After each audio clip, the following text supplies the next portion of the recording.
Japan say at least 1,300 people may have died. Powerful aftershocks continue to shake the region.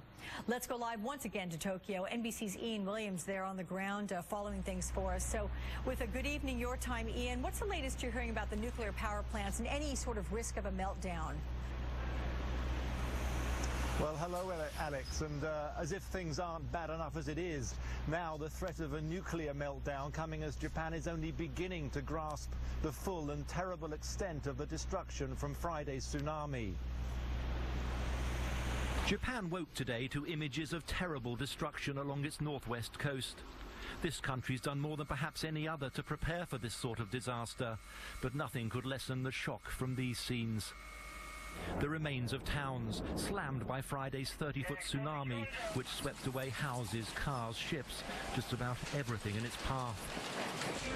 Officials have warned the death toll's expected to exceed 1,300 people, most of them drowned.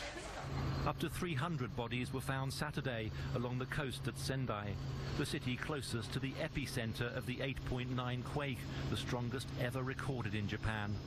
Soldiers have poured into the area, a huge operation to rescue those still stranded. Helicopters plucking desperate survivors from rooftops of homes engulfed by water. At least 300 people were waiting to be rescued from this hospital, where they'd been marooned amid the ruins. We tried to escape by car, this woman said, but we were caught in the waves and were washed away here. Other survivors huddled into shelters, where they were able to receive basic provisions. Many buildings, including an oil refinery, were still burning today. The U.S. Geological Survey says Japan's main island has shifted by about 8 feet as a result of the quake.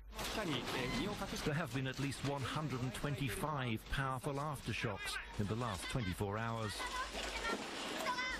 Even before today's explosion at a nuclear power plant, the authorities had declared a state of emergency at 5 nuclear reactors and warned of a meltdown. Thousands have been evacuated from their homes nearby. And officials had insisted that while there would be radiation leaks, it would be small. Well, the government is continuing to insist that there has been no serious radiation leak from the plant, although it concedes that radiation has been released as a result of that explosion. But the evacuations around the plant continue, and clearly there is a great deal of anxiety as smoke continues to come from that reactor, Alex. I can about imagine there. How about, do you get a sense of that kind of anxiety in Tokyo as well? Ian, is it really all that the news stations can cover, or is it just one of a number of problems they're dealing with? I think it's one of a number of enormous problems they're dealing with. People here are used to quakes. They have quakes all the time, but never on this scale.